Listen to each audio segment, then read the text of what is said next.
Call the ASPCA. Call the ASPCA.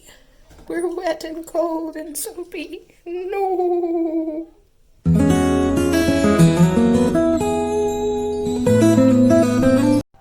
Welcome to Little Bird Farm.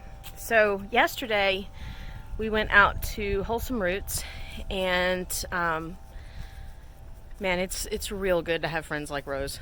Man, she's amazing. She's such a great mentor for me. And fun thing is, they scored an entire dumpster load of cast off perennial plants. So let me show you. Rosemary called me and she's like, oh my gosh, we've got this entire dumpster load of plants. Come and see them and come and get some, because I can't possibly plant all these. So let me show you what's up. Okay, so I don't remember what she said these are, but she says just take a cutting and stick it in some soil and it'll grow. And so that's what we're trying. We've got a bunch of, I don't remember what anything's called, but we got a... So what happened? Yeah? Oh gosh, are you okay? Okay. So anyway, I have all these plants, and they're all flowers. These are asters, and gosh, sorry Rose, I can't remember what that's called. Look at that, it's already starting to grow stuff.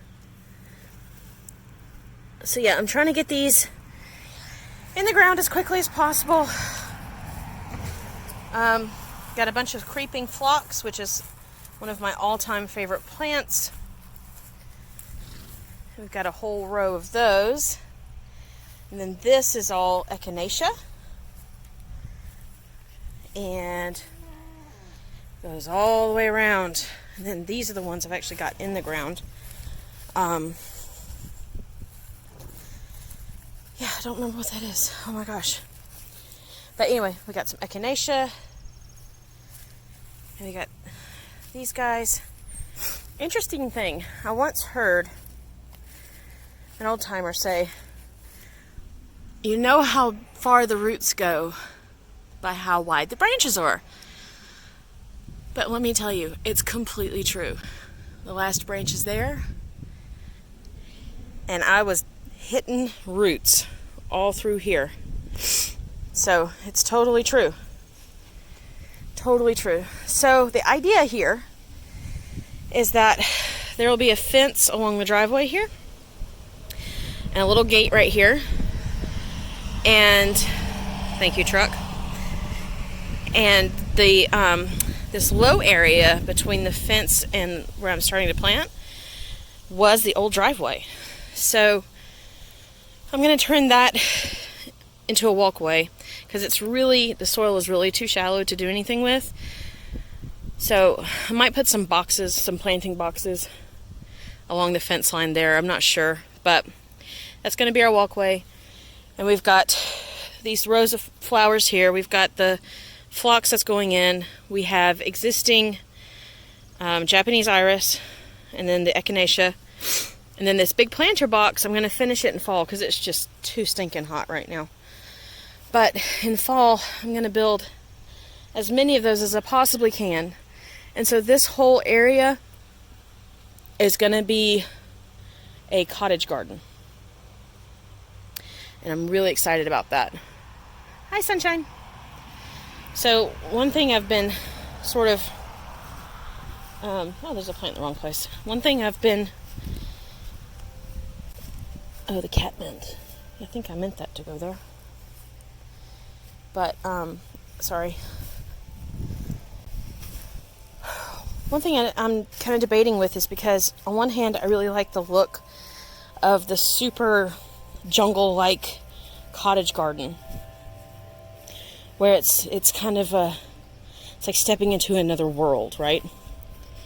But on the other hand, I really love sitting on my front porch and seeing this beautiful girl. Hey, baby. She's gotten kind of eaten up by horseflies, but I love seeing her out here, and I don't want to plant something so tall I can't see her out playing. You know? Why would I give that up?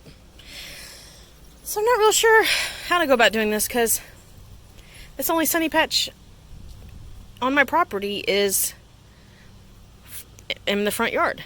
So, as you can see, not even all of that. So, another thing we're going to do is, there's this little terrace here by the driveway, and those trees right there are the property line. So from those trees up and going down the terrace as far as we can is going to be our orchard.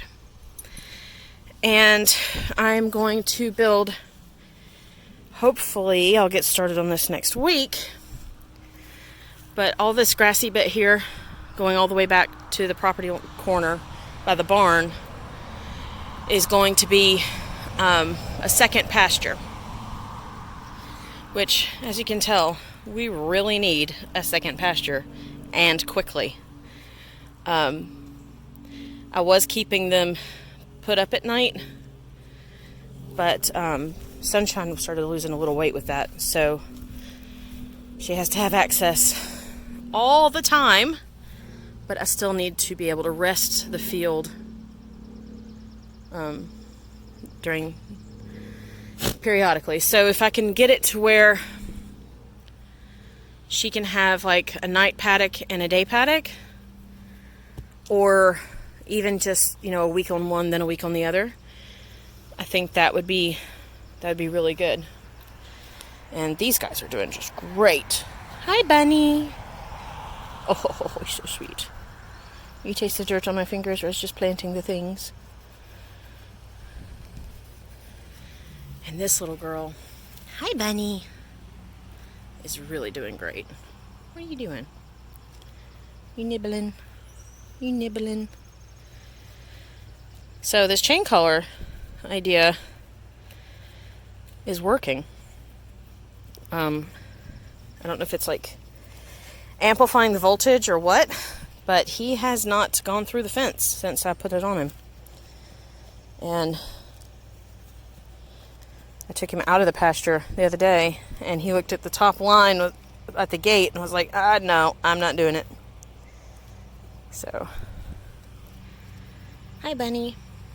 Hey, pretty girl. She'll come around. It's only been 2 months, and she's already calmed down this much. We just got to be patient with her. I accidentally caught her yesterday. Oh, desktop scratching you. I'm sorry. Accidentally caught her yesterday, and we spent some time together, her and me. So, hey Bunny. Oh, I'm sorry. She's got a drag line on her because she is so skittish and so hard to catch. I gotta move real slow. And that little drag line makes it much less stressful for her, because I can just step on the end rather than have to chase her down. Or take advantage of that, the horse stepping on it. Sunshine, what did you do to your foot? I gotta get the farrier out again. Hi, Eugene. Farm life, y'all. You're like, oh, everything's going hunky-dory, and then your horse goobers up her feet, stomping flies.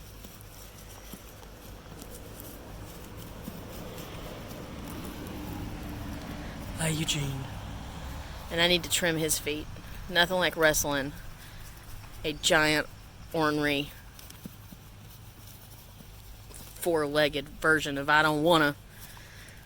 I probably won't video that. It gets real.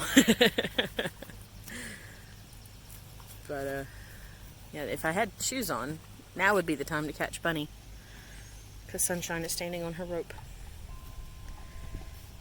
So yeah, I take it off of her if I'm gonna be gone for all day or something like that, because it's just not, I don't want her getting hung up on something and me not finding her for hours. But so far it's a horse rope, so it's long and smooth, doesn't have a handle, and has a good weight to it, so it doesn't really get hung up on stuff like a lighter weight rope might. And picking grass and throwing it to him. How'd you get a Japanese beetle in your forelock? Oh. What? Why the face?